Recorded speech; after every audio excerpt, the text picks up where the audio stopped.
नमस्कार, आप देख रहे हैं BP news Azamgarh Purvanchal YouTube channel. मैं विजय प्रताप यादव। आइए हम आपको ले चलते हैं खबरों की दुनिया में। धन्यवाद। रोशनी इलेक्ट्रॉनिक दुकान चांदपट्टी बाजार में शिव मंदिर के सामने सड़क के पूर्व पटरी पर इस दुकान पर fridge, washing machine, LED TV, DDH छतरी, आटा चक्की मशीन, मिक्सर, प्रेस, पंखा, कूलर आदि इलेक्ट्रॉनिक के छोटे बड़े सामान उचित रेट पर ब्रांडेड कंपनियों के उपलब्ध हैं।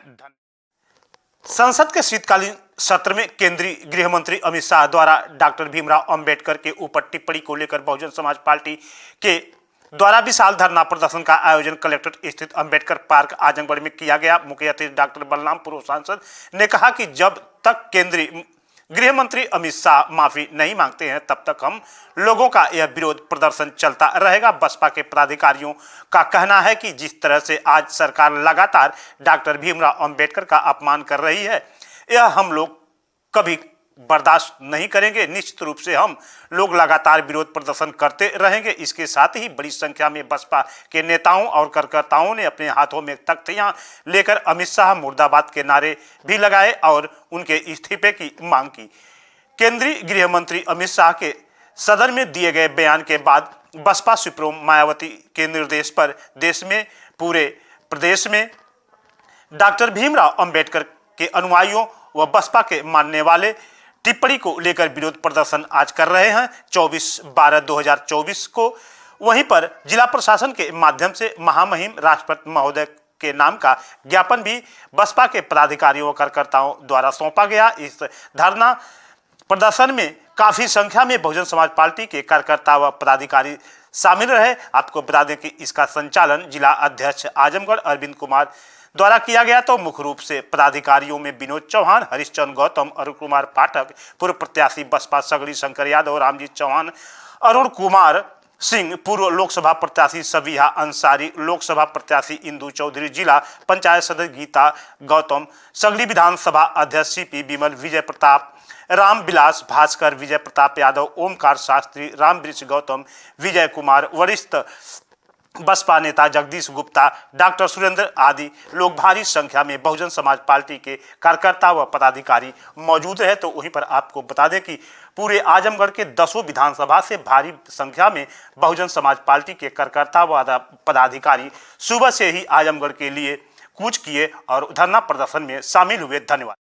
आजमगढ़ जनपद के रौनापार बाजार में थाने के पश्चिमी गेट के ठीक सामने प्रधानमंत्री भारतीय जन औषधि केंद्र सरकारी मेडिकल स्टोर पर सभी प्रकार की दवाइयां सस्ते दामों पर अच्छी क्वालिटी की 50% से 90% की छूट पर उपलब्ध हैं। एक बार सेवा का अवसर प्रदान करें। ये 17 दिसंबर को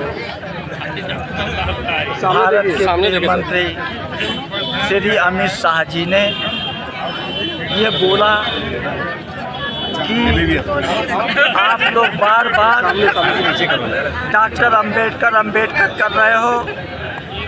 अगर आप राम राम किए होते तो आप की 7 पीढ़ी स्वर्ग में चली गई होती। साथियों, कोई पढ़ा लिखा आदमी ऐसी बात नहीं कर सकता। स्वर्ग कहाँ है? स्वर्ग धरती पर है कि स्वर्ग आकाश में है? वो जिसको स्वर्ग मानते हैं, हम उन्हीं से कहना चाहते हैं, उनसे अपील करना चाहते हैं कि आप सभी लोग अपने दल के साथ स्वर्ग में चले जाइए। हम लोग आपका बहुत बहुत धन्यवाद करेंगे। आप अपनी 7 पीढ़ियों को लेकर के वहाँ चले जाइए।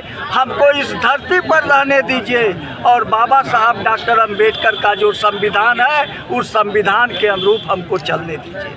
क्या मांग है आप लोगों की? हम लोगों की मांग है कि बाबा साहब डॉक्टर अंबेडकर जैसे विद्वान को, जिसको दुनिया उनको विद्वान मानती है, उनको सिंबल ऑफ नॉलेज कहती है, अगर ऐसे व्यक्ति के ऊपर कोई संसद में और संसदीय भाषा का प्रयोग करे तो उसके हम लोग खिलाफ हैं। हम लोग यही चाहते हैं कि ऐसे व्यक्ति के को कम से कम, अगर वो गलती से यह बात कह दिया है, उन्होंने कहा कि ये प्रेस वालों ने तोड़ मरोड़ करके इस बात को रखा है, तो हम लोग ये मांग करते हैं कि वह आकर के लोगों के बीच में माफ़ी मांगें, अपनी कही हुई बात को वापस लें।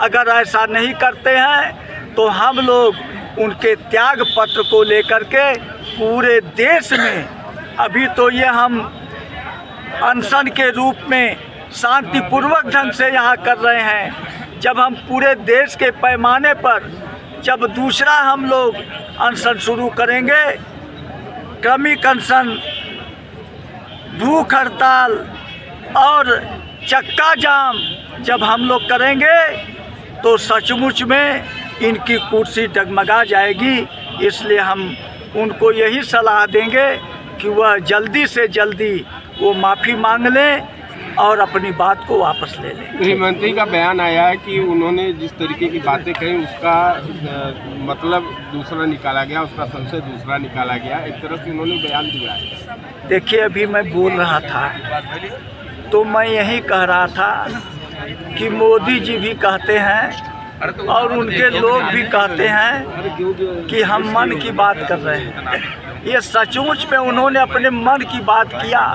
उनके अंदर क्या चीज़ है, क्या सोच है, उस सोच को उन्होंने पार्लियामेंट में उजागर कर दिया।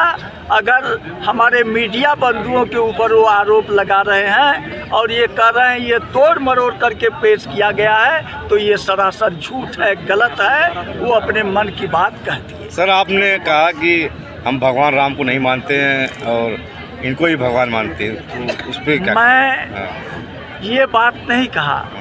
मैंने कहा कि शिक्षा का जो सबसे सर्वोच्च वो संस्थान है, जिसको हम NCERT कहते हैं, NCERT के चेयरमैन ने जब ये अयोध्या के मंदिर का ये उद्घाटन होने वाला था, उस समय उस चेयरमैन ने वक्तव्य दिया था कि ये राम और विष्णु ये सारे ये काल्पनिक हैं, इनका कहीं इतिहास नहीं मिलता है। तो हम लोग तो इतिहास के आधार पर बात करते हैं, जिसका कोई इतिहास नहीं है उसका हम नाम तक नहीं लेते। ठीक।